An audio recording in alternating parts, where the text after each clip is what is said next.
महासमुंद जिले के प्रमुख दर्शनीय देवी एवं पर्यटन स्थलों को जोड़ने और सुविधा युक्त पहुंच मार्ग, बिजली, पेयजल, पुष्प वाटिका के निर्माण को लेकर चलाई जा रहे जन मुहिम में विभिन्न धार्मिक स्थलों की समिति एवं प्रबंधन के लोगों के साथ ही जिले के ग्रामीण जन महासमुंद जिले के पर्यटन स्थल को एक नई ऊंचाई पर ले जाने हेतु सोमवार को रैली निकालकर शहर में भ्रमण करते हुए पर्यटन स्थलों और मंदिरों की जयकारा लगाते हुए दोपहर में कलेक्ट्रेट पहुंचे, जहां पर पर्यटन कॉरिडोर के समस्त कार्यकर्ताओं ने एसडीएम को विभिन्न मांगों और पर्यटन स्थल पर सुविधाएं बढ़ाने के लिए प्रधानमंत्री और मुख्यमंत्री को ज्ञापन सौंपा गया।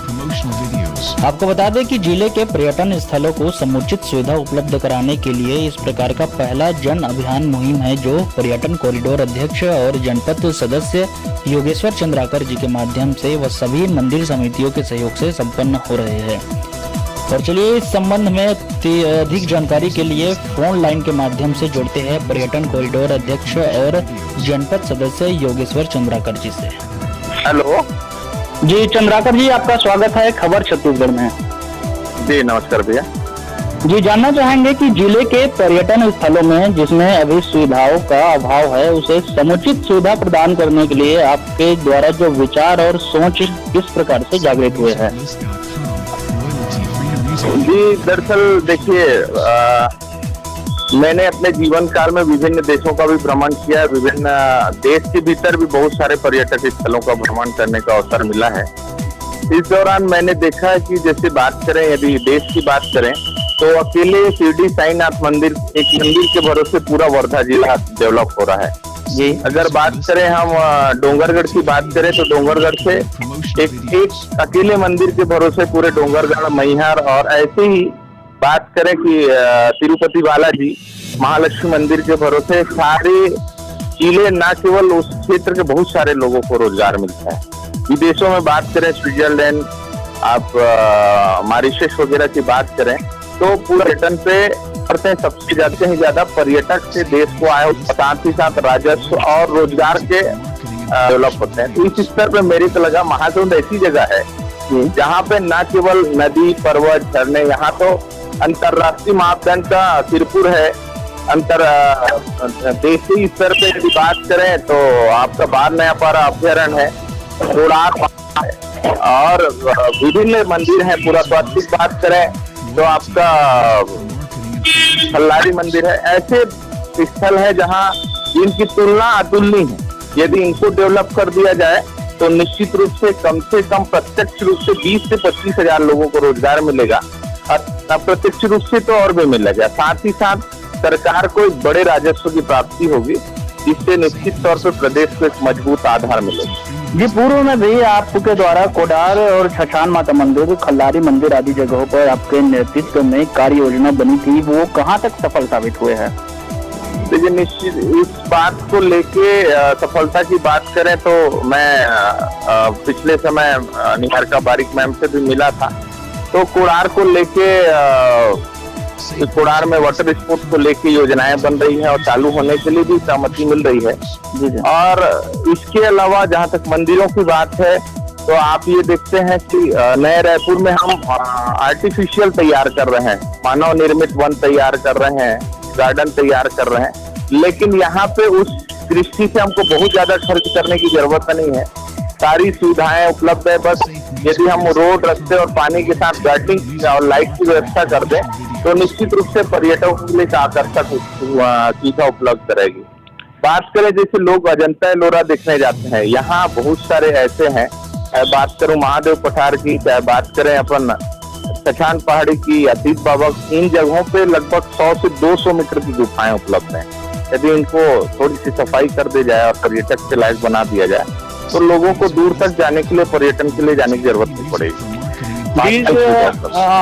कल जो है रैली आपके माध्यम से निकाली गई, जिसमें पहली बार कोई रैली में पर्यटन स्थल और मंदिरों की जयकारे गूंजते हुए कलेक्ट्रेट में ज्ञापन सौंपे गए। उस ज्ञापन पत्र में वैसे कौन कौन सी सुविधाएं और मांग जो है शासन से किए है, जो जिले के पर्यटन स्थल को एक नई ऊंचाई पर ले जाने के लिए सही साबित होंगे? कल जो हमारे द्वारा रैली निकाली गई उसमें सारे बुद्धिजीवी, सारे धर्म स्वावलंबी और सारे वर्ग के लोग शामिल थे। और सभी लोगों ने एक सुर में इस बात को स्वीकारा कि निश्चित तौर पे रोजगार डेवलप करने के लिए सिर्फ उद्योग लगाना ही नहीं, आज पर्यटन सबसे बड़ा व्यवसाय के रूप में आगे बढ़ के आया है। और यदि इन मंदिरों में ये सुविधा उपलब्ध हो जाए, जैसे हमने इसमें मांग की है कि एक पर्यटक बस की सुविधा उपलब्ध हो जाए, और हमारे जितने पर्यटक स्थल हैं उसमें हमने बकायदा बताया है कि 3 दिन का स्टे भी हमने बताया। स्टे रुकने के लिए जगह की बात करें तो जैसे हमने कहा कि महासुन से एक बस सुविधा उपलब्ध हो जाए, उसमें एक महिला और एक पुरुष गाइड हो जाए, साथ में वो गाइड हमको गाइड करते चले। जैसे पहले हम देमचा खल्लारी मंदिर, फिर बिरकोनी चंडी मंदिर, उसके बाद कोरार डैम में वाटर स्पोर्ट की सुविधा मिले पर्यटक को, वहां पे खल्लारी मंदिर में मानव वन, उसके बाद फिर सीधे वो सिरपुर निकल जाए, सिरपुर के आगे दसपुर जलप्रपात और तुरतुरिया आदि काल से, रामायण काल से प्रसिद्ध रहा है, उसको देखे। उसके बाद उसका पहला स्टे सिरपुर में हो, सिरपुर के पास आपका ये है बाघमाड़ा है, और ये सारे स्थल है। फिर सिरपुर भी देखने लायक है। दूसरे दिन की उनकी यात्रा में छछान पहाड़ी, फिर मुंगई, फिर पतई माता, यहाँ पे सनसेट पॉइंट और सनराइज पॉइंट है, गुफाएं हैं, और पूरे छत्तीसगढ़ में 2 ऐसे स्थान हैं जहाँ पे प्राकृतिक रूप से जानवर आके सीधे मानव के टच में होता है।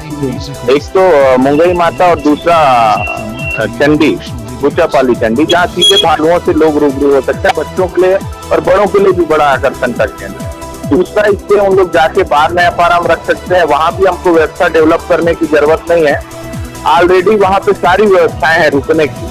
तो दूसरा दिन बार नया पारा में बहुत अच्छे से मरोना वृक्षों के बीच में पर्यटक बिता सकते हैं। तीसरा रोज हम भीमकोट खल्लारी के दर्शन से निकलेंगे, वहां से फिर गुच्चापाली चंडी, वहां से फिर शिव बाबा पहाड़ी, और उसके बाद यहाँ पे महादेव पठार करके जगह है, वहां भी एक बड़ी अच्छी जगह है जिन्हें पहाड़ के नीचे 2000 लोग आ सकते हैं। साथ ही कनकेश्वर धाम और बमनेश्वर धाम के इतिहास को भी नहीं भुलाया जा सकता। इस तरह पूरा 3 दिन का एक पैकेज है जिसके माध्यम से न केवल टूरिस्ट बसों को, बल्कि नारियल बेचने वालों को, फूल बेचने वालों को, होटल वाले व्यवसायियों को, वाहन व्यवसायियों को, टैक्सी व्यापार के रूप में, ये बहुत सारे साधनों के रूप में डेवलप होगा, और महासंघ में जो बेरोजगारी का अकाल है वो भी दूर किया जा सकेगा। जी चलिए, तमाम जानकारी के लिए बहुत बहुत धन्यवाद, और खबर छत्तीसगढ़ से जुड़ने के लिए आपका पुनः एक बार धन्यवाद। धन्यवाद। मुहिम कहा जाए जिसमें जिले भर से लगभग 2500 लोगों ने महासमुंद जिले के पर्यटन के बारे में अपना विचार और मांग जो है शासन तक पहुंचाया है।